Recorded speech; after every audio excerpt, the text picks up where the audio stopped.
오늘 봉독해 드린 말씀 가지고 열 처녀의 비유에 관해서 말씀을 드리려고 합니다. 우리가 오늘 마태복음 25장 이전에 서론적으로 마태복음 24장의 말씀의 내용을 알고 있어야 됩니다. 마태복음 24장의 말씀은 종말장의 말씀이지요. 세상 마지막 때에 어떠한 일들이 일어날 것인지, 특별히 3절에서 8절까지 말씀 보니까 세상 말세 마지막 때의 재난의 징조에 관해서 주님께서 말씀해 주셨습니다. 예수께서 대답하여 이르시되 24장 4절 말씀, 너희가 사람의 미혹을 받지 않도록 주의하라. 많은 이단들 적그리스도 나와서 우리를 꿰고 우리를 미혹하거든요. 꿰이지 않도록 조심하라고 하는 것이죠. 그 다음에 5절 말씀에 난리의 소문을 듣겠으나 너희는 삼과 두려워하지 말라. 이런 일이 있어야 하되 아직 끝이 아니라고 했습니다. 저들이 두려워하고 무서워할 필요는 없다라고 하는 것이요, 끝이 아니라고 하는 것이 이런 일이 일어나자. 민족이 민족을, 나라가 나라를 대적하여 일어나겠고 곳곳에 기근과 지진이 있으니 이 모든 것은 재난의 시작이니라 그랬습니다. 저와 여러분들이 이러한 사실을 알고 믿음의 생활을 더욱 돈독하게 지켜나가야 될 것을 종말장의 말씀으로 우리에게 교훈해 주면서 44절 말씀 보니까 24장이죠. 이러므로 너희도 준비하고 있으라. 생각지 않을 때에 인자가 오리라 그랬습니다. 우리가 오늘 주신 마태복음 24장 말씀을 우리가 기억하면서 이러므로 너희도 준비하고 있으라. 생각하지 않을 때에 인자가 오리라 는 말씀을 통해서 인자가 온다고 하는 말씀의 뜻은 무엇이죠? 신랑은 반드시 온다라고 하는 말씀이에요. 그래서 재림의 주님이 반드시 이 땅에 재림해 오시는데, 바로 이 비유의 결론의 말씀이 열 처녀의 비유의 말씀입니다.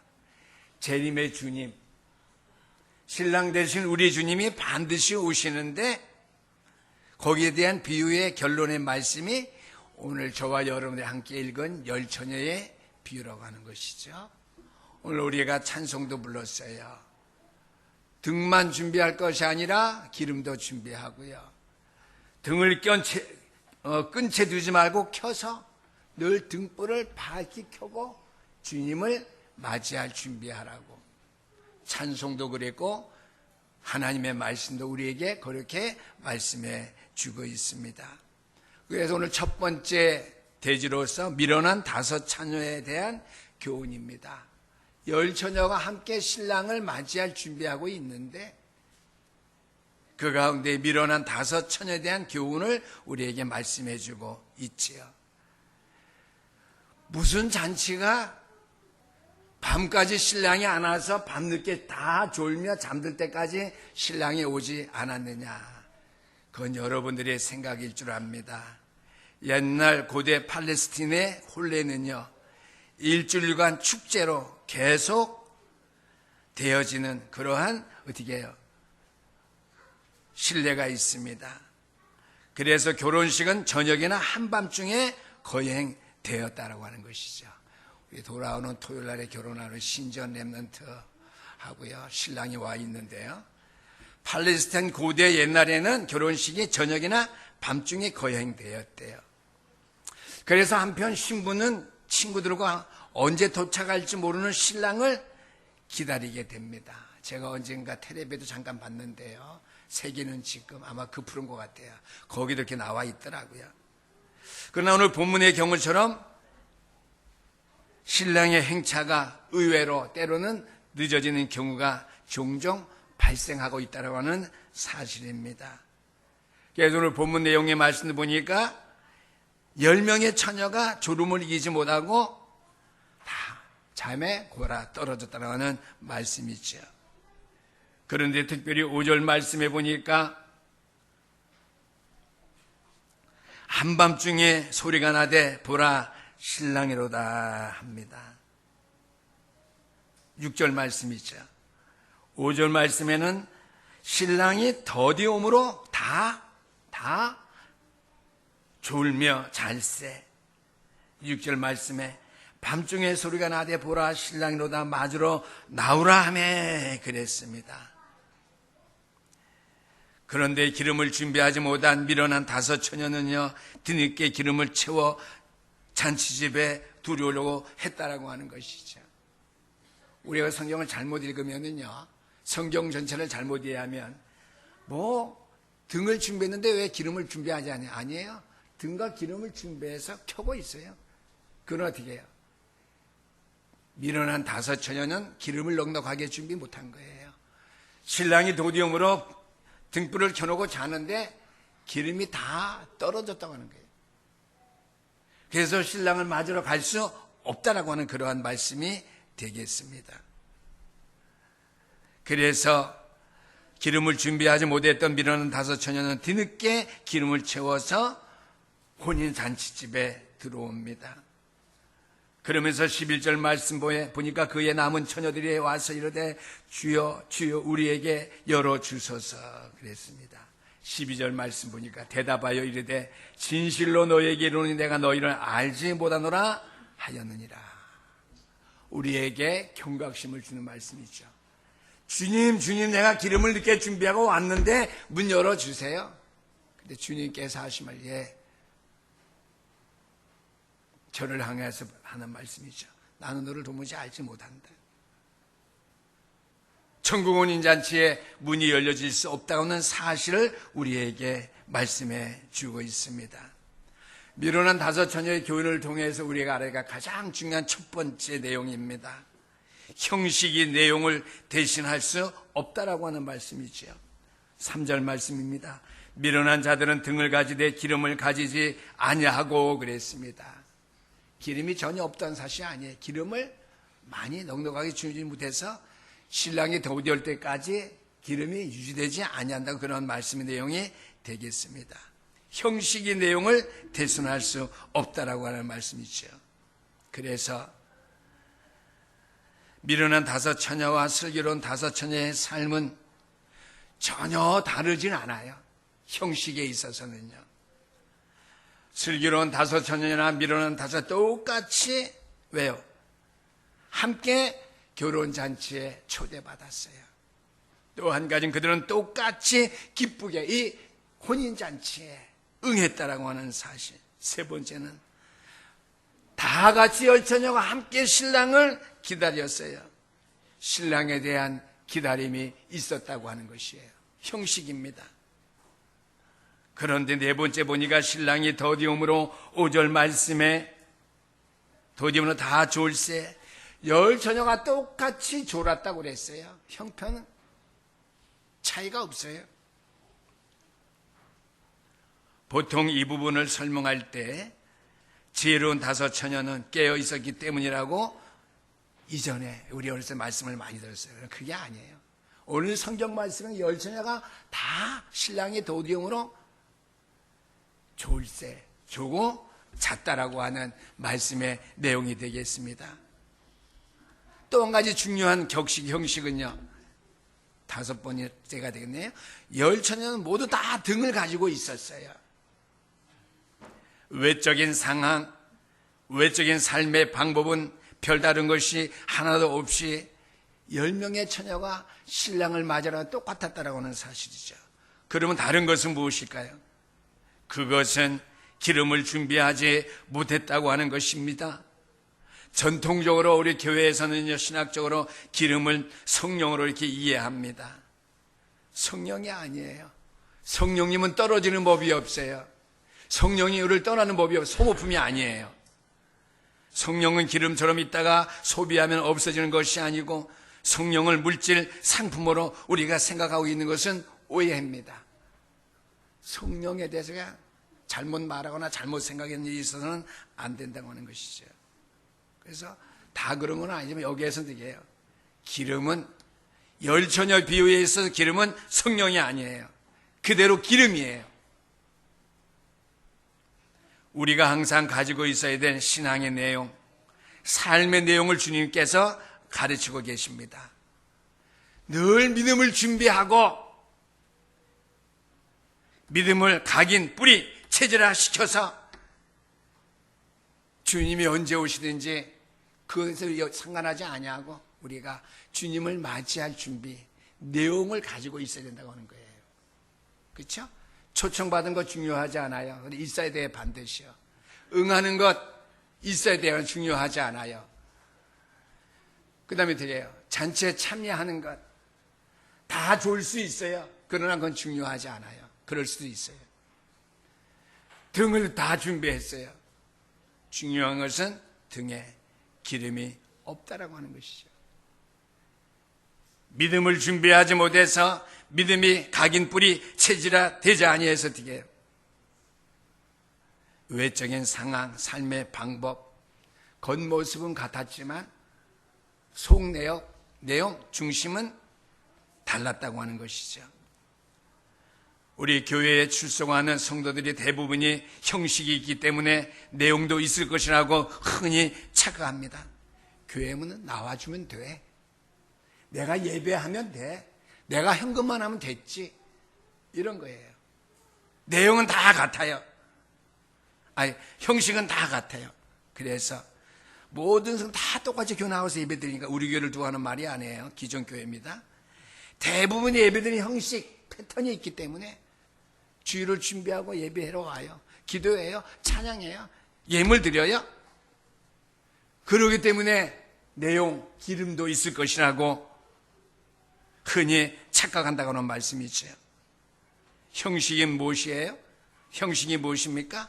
결혼식의 초대, 결혼식에 참석하는 거예요. 그 형식 때문에 내용도 있을 것이라고 착각하면서 신앙생활 한다고 하는 것이죠. 우리는 믿음의 생활하면서 그저 교회에 왔다 갔다 하는 형식적인 신앙생활을 하고 있지 아니하는지요. 내용에 대해서는 신앙생활의 내용에 대해서 전혀 고민하지 않으면서 재단에 대해서는 전혀 생각지도 않으면서 교회에 왔다 갔다 하니까 내 신앙생활은 계속되어지고 있으니까 신앙의 내용도 그대로 잘 유지되고 믿음도 더 깊어진다고 생각하고 있다고 하는 거. 그렇게 생각해서는 안 된다는 말씀이죠. 다시 말씀드리면 교회에 열심히 출석합니다. 이거 형식입니다. 예배에 참석합니다. 이것도 형식입니다. 찬송 불렀습니다. 이것도 형식입니다. 모두 형식이에요.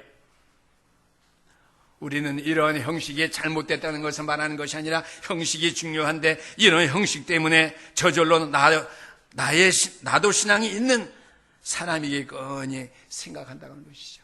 내가 이만큼 10년 동안 20년 동안 재직이 되고 신영교회 중요한 멤버가 되어서 예배하고 교회 출석하고 찬양하고 했으니까 나도 엄청나게 신앙의심이 깊은 세상만한 믿음이 좋은 사람이다 라고 이렇게 생각한다고 하는 것이죠. 그러니까 되게 교회에서 말도 함부로 하죠. 신앙에 대해서도 자꾸만 주관적인 것 말하죠. 객관적인 거 말 안 하고요.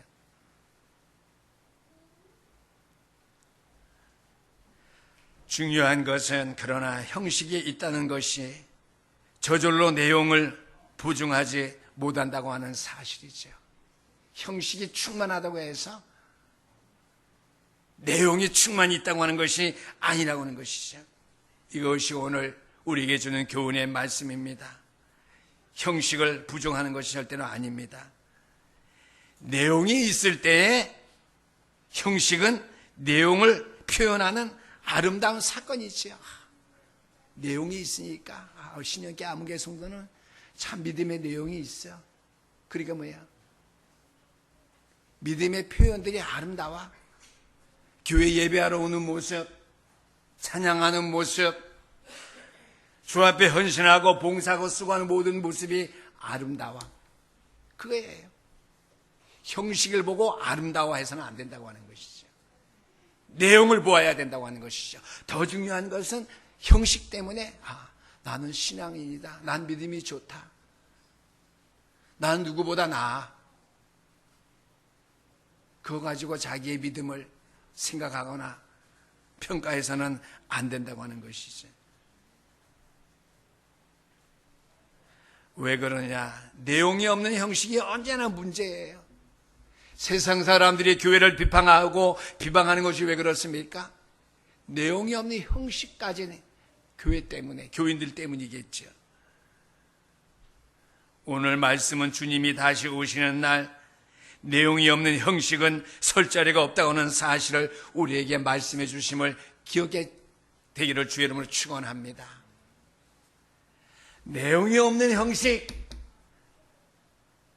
등은까지 준비했는데 초청받았고 기쁨으로 참석했고 다 했어요. 마침 그러나 주님이 오실 때, 신랑이 올 때 보니까 기름이 부족해요. 기름이 절대적으로 없어요. 사러 갔어요. 왜? 잔치에 계속 신랑과 함께 참석해야 되니까요. 내용이 부족해요. 내용이 없어요, 전혀. 내용이 우리의 삶에 책임질 수 있도록 충실하지 못해요. 기름을 준비할 시간이 없다라고 하는 것이죠. 그래서 기름을 준비하고 오니까 문을 들 때 주여 주여 우리에게도 문을 열어주세요. 나는 너희를 절대 알지 못한다. 교회에 대한, 성도들에 대한 하나님의 음성, 경고로 저와 여러분들이 이 아침에 들을 수 있게 되기를 주의 이름으로 축원합니다.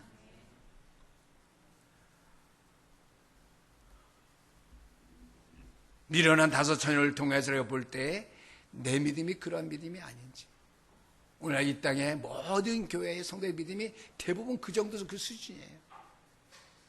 우리 신영교회 성도는 복음 안에 있기 때문에 그렇게까지 저는 된다고 생각은 안 합니다. 그러나 늘 깨어서 준비해야 돼요. 눈 떠서 준비하는 것이 아니라 우리에게는 형식이 있지만은 내용이 온전치 못하지 아니할까 생각하면서 주 앞에 깨어있는 사람들, 기름을 준비하는 자들과 같은 삶을, 신앙생활을 여러분들이 살아야 된다고 하는 것이죠. 두 번째입니다. 신앙의 삶은 누구도 대신할 수 없습니다. 8절 말씀해 보니까 미련한 자들이 슬기는 자들에게 이르되 우리 등불이 꺼져가니 그랬습니다. 기름이 있어요. 졸다 보니까 기름을 준비 못해서 잠자다가 늦게 오게 되면은 기름이 뭐죠 생각하지 아니하고 늘 그때 그렇죠? 그래서 나눠달라고 그랬어요. 그러니까 슬기는 자들이 나눠주면 너도 나도 다 기름이 모자란다. 우리만 기름 준비해서 불을 밝힐 수 있도록 너는 가서 사오라고 하는 것이죠. 두 번째 말씀에 대신은 신앙의 삶은 누구도 대신할 수 없다고 하는 것을 말씀해 주고 있습니다. 어리석은 다섯 처녀는요, 기름을 빌릴 수 있는 것으로 착각합니다. 기름을 빌리는 건 아니죠. 신앙생활에 누가 대신해 줄 수 없어요. 나 혼자 그 길을 가는 거예요. 순례자의 길을요. 나 혼자 천성을 향해 내 믿음의 길을 가는 거지 누가 대신 가줄 수 없어요. 주님께서도 전달하시기 원하시는 교훈의 내용의 말씀은, 신앙의 내용은 누가 대신해 줄 수 없고 누구에게도 빌릴 수 있는 것이 아니라고 하는 것이죠. 어떤 사람들은 그래요. 우리 아내가 열심히 교회 잘 나가고 있어요. 대단해요. 우리 집 아이들이 얼마나 교회 잘 다니는데요. 믿음이 좋아요. 무슨 이야기입니까? 자신도 그러한 신앙을 가지고 있다고 동일시 생각하고 있다라고 하는 말씀이 되겠습니다. 결단코 그럴 수 없다라고 하는 것이죠. 그래서 어떤 유명한 신학자는 그랬어요. 우리 하나님에게는, 예수님에게는 믿음의 자녀들만, 믿음의 백성들만 있지 손자가 없다고 그랬어요. 무슨 말씀이에요? 다 하나님의 백성이지 하나님의 백성에게는 손자, 손녀가 없대요. 그렇죠? 연세 드신 장로님, 권사님도 하나님의 자녀, 우리 장로님, 우리 권사님의 자녀들도 하나님의 자녀, 그 손자들도 하나님의 자녀. 하나님에는요 손자가 없대요.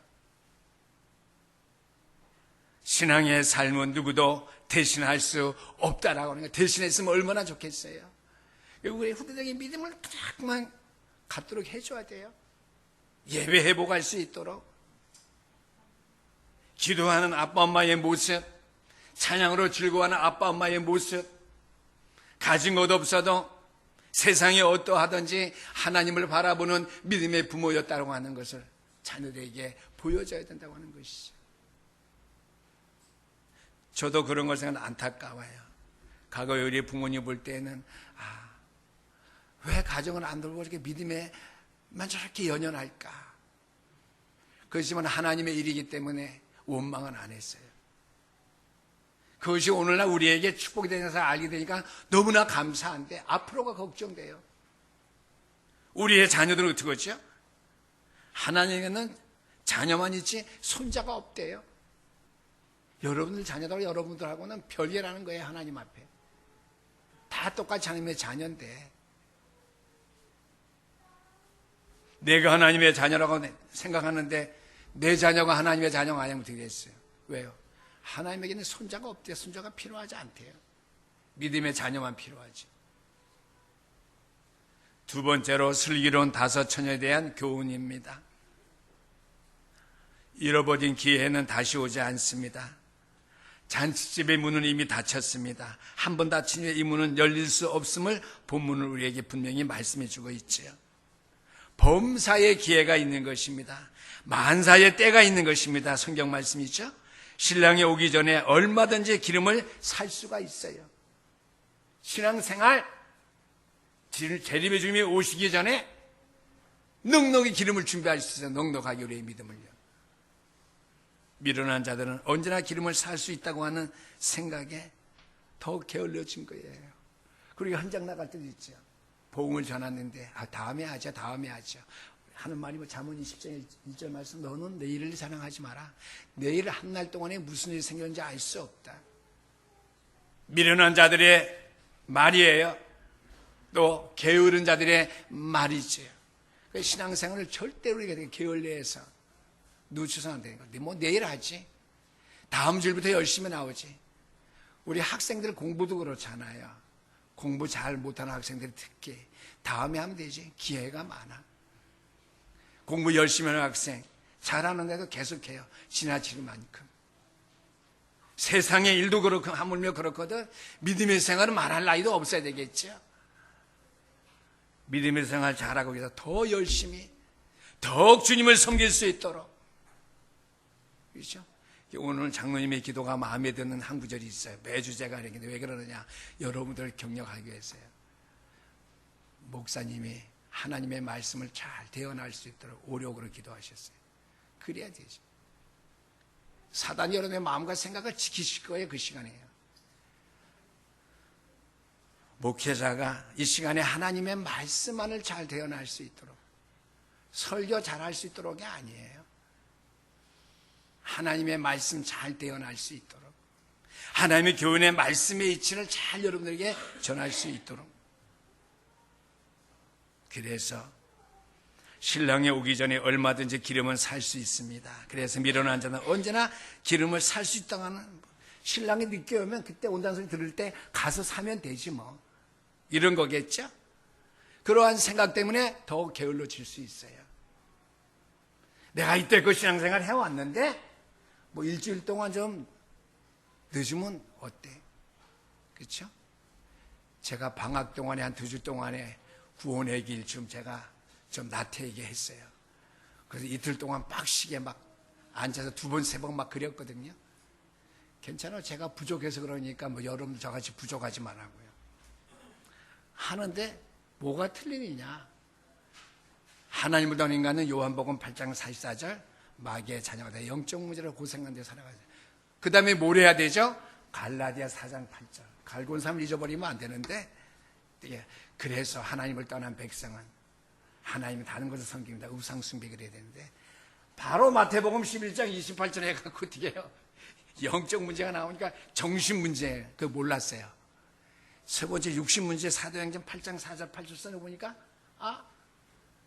우상숭배가 빠졌네. 저도 이게 실수예요.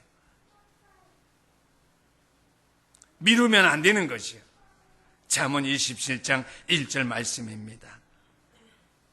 언제나 마음 먹으면 신앙생활, 말씀, 기도생활, 헌신, 봉사 잘할 수 있다 생각해서는 안 된다고 하는 것입니다. 삶의 기회는 그렇게 주어지는 것이 아니고 믿음의 기회는 하나님께서 우리에게 주어주시지 않는다고 하는 것이죠. 이것이 오늘 본문에 대한 우리의 도전이기도 합니다. 기회는 다시 얻을 수 없습니다. 9절 말씀이죠. 슬기 있는 자들이 대답하여 이르되 우리가 너에게 쓰기에 다 부족할까 하노라. 하노니 차라리 파는 자들에게 가서 너희 쓸 거 다시 사라 하니. 그렇죠? 살 수 있는 기회가 있어요. 항상. 신랑이 온다고 할 때에 사러 가면 늦겠지요. 그래서 슬기로운 5전대의 교훈이 있죠. 첫 번째 1번, 기회는 다시 얻을 수 없다라고 하는 말씀 9절입니다. 그러므로 고린도후서 6장 2절 말씀해 보니까 보라, 지금은 은혜 받을 만한 때요. 보라, 지금은 구원의 날이로다. 날이 정해져 있어요. 그날의 기름 사러 가면 안 되겠지요. 구원의 축복을 현장에서 누리고 주님을 맞이하고 해야 되겠죠. 지금은 살 수가 있습니다. 지금은 하나님의 영광스러운 구원에 동참할 수 있습니다. 지금은 하나님께 의지하면서 내 신앙이 자랄 수 있는 기회가 주어진 그런 현실입니다. 그러나 내일은 우리의 시간이 아닐 수도 있다고 하는 사실을 기억할 수 있게 되기를 부탁드립니다. 기회의 문이 닫힐 수도 있다라고 하는 본문의 말씀 내용 그대로입니다. 그래서 잠언 27장 1절 말씀, 너희는 내 일을 자랑하지 말라. 하루 동안에 무슨 일이 일어나는지 내가 알 수 없음이니라. 미루지 말라고 하는 것이죠. 게을르지 말라고 하는 사실이죠. 주일에는 항상 깨어서 신경을 촉각을 곤두세로 하는 말씀이죠. 세상의 일은 그런데 우리가 하나님의 일은, 영적 일은 그렇지 못할 때가 너무나 많다고 하는 것이죠. 두 번째입니다.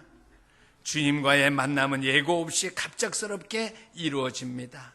10절 말씀이죠. 그들이 사러 간 사이에 신랑이 오므로 준비했던 자들은 함께 혼인잔치에 들어가고 문은 닫힌지라 그랬습니다. 마태복음 24장 44절 말씀 보니까 이러므로 너희도 준비하고 있으라. 생각지 않은 때에 인자가 오리라. 슬기로운 5전을 준비했어요. 인자가 왔을 때 갑작스럽게 만남, 예고 없이 갑자기 되어진 그 상황 속에 만남의 축복, 영광스러운 혼인잔치에 그들이 들어가게 된 것이죠. 그래서 그 앞서 43절 말씀 보니까 어떻게 해요? 인자도 도적같이 이 말이라고 하는 말씀이 성립이 되는데요. 너희도 아는 바니 만일 집주인이 도둑이 어느 시간에 올 줄 알았더라면 깨어있어 그 집을 뚫지 못하게 어떻게 도적이 준비하지 못하도록 막을 것이라는 거예요. 주님은 어떻게 도적같이 임한다고 하는 말씀이죠. 이스라엘 백성이 메시아인 그리스도를 만난 시간이 바로 그러한 시간이었습니다. 도적과 같이 주님께서 임하시는데 그 때를 그들이 준비하지 못했다라고 하는 것이죠. 그러니까 요한복음 1장 11절 말씀 보니까 자기 땅에 오매 자기 백성이 영접하지 아니하였으나 그랬습니다. 자기 땅에 왔는데 초림의 주님이 오셨는데 메시아가 자기 백성들이 알지 못하고 준비하지 못하고 영접하지 아니했다 그랬습니다. 마지막으로 중요한 것입니다. 세 번째입니다. 언제 이 비유를 주님께서 유언으로 우리에게 말씀해 주셨는가 하는 것이죠. 마태복음 오늘 본문 이후에 26장 1절 말씀 보니까 예수께서 이 말씀을 다 마치시고 제자들에게 이르시되 그랬습니다. 10처녀에 비유된 말씀을 중에 다 마치신 다음에 주님께서 제자들에게 어떻게 해요? 6월절 성만찬 예식을 준비시켰다라고 하는 말씀이 되겠습니다. 마지막 최후의 만찬을 준비하기 전에 주께서 천국 혼인잔치의 비유를 우리에게 말씀해 주셨습니다. 그렇죠? 기독교의 예식 가운데 가장 중요한 예식이 뭐라고 그러셨어요? 성찬식이라고 그랬어요. 왜요? 예수가 그리스도 되심을 늘 인식하고 체험하고 마음에 각인시키고 뿌리내리고 체질화시키는 게 성만식이에요. 아무런 예식하는 것 같지만은 그리스도의 이 땅에 오심과 죽으심, 고난당하시고 죽으심과 부활하심과 장차 오실 것에 대한 복음의 모든 핵심이 뭐예요? 성찬 예식이에요. 이것을 준비하기 이전에 오늘 26장 1절 말씀대로 주님께서 열천의 비유의 말씀을 우리에게 해 주셨다는 사실이죠. 우리 신영교회 성도님들이요, 왜 신랑은 말잘 준비를 안 하고 계십니까? 제가 물어본다면요, 여러분의 답변은 어떠한 답변이 나올까요? 목사님, 왜요? 저는 신랑을 맞을 준비를 늘 하고 있습니다. 그렇죠? 그럼 어떻게 해야 돼요? 6월절 성만식을 앞두고 주님께 이 비유를 말씀해 주셨거든요. 늘 깨어있는 우리의 믿음의 준비는 어떻게 되겠습니까? 구원의 길을 통해서 성만찬식, 성찬 예식을 기억해야 돼요. 그리스도께서 이 땅에 오신 이후, 십자가에서 고난당하시고 죽으신 이후, 성경대로 3일 만에 부활하셨다는 이유, 재림의 중에 다시 오신 이유를 우리가 기억하면서 늘 우리는 어떻게 해요? 구원의 길, 그리고 사모늘의 말씀을 늘 여러분들이 행해나갈 수 있게 되기를 주 이름으로 축원합니다. 신랑을 마주 준비하는 그 일 게을리해서는 안 될 줄 압니다. 저와 여러분들의 인생의 가장 진지한 여행을 위한 준비예요. 인생의 최대의 축복이자 영광스러운 재림의 주님을 만날 수 있는 진지한 여행의 준비라고 하는 사실이죠. 왜요? 천국의 삶은 영원한 삶이기 때문에 그 여행은 진지해야 될 수밖에 없죠. 들떠서도 안 되겠죠. 이 하나님을 만날 준비를 여러분들을 인생에서 가장 진지한 여행을 생각하시고 준비할 수 있는 우리 신영교회 성도님 다 될 수 있기를 주의 이름으로 축원합니다. 형식에 치우치지 말고요, 그 형식 속에 내가 가진 믿음의 바탕, 믿음의 내용은 무엇인지, 그리스도와 상관없는 내 믿음의 내용, 삶이 아닌지, 그 주님을 시간시간 잃어버리고 외면하고 살아가는 내 삶은 아닌지. 그리스도는 우리의 인생의 모든 문제 해결 십자가에서 다 이루었다. 끝. 그 이상 그 이하도 아닙니다. 주신 말씀 기억하시면서요, 내 인생의 가장 영광스러운 그 여행, 주님 맞을 수 있는 준비된 삶, 형식과 삶의 내용이 일치되어지는 그런 신영교회 성도들 다 될 수 있기를 주 이름으로 축원합니다. 기도하시겠습니다. 사랑의 주님, 감사합니다. 오늘 우리 가운데 살아계셔서 이 말씀의 역사성을, 이 말씀이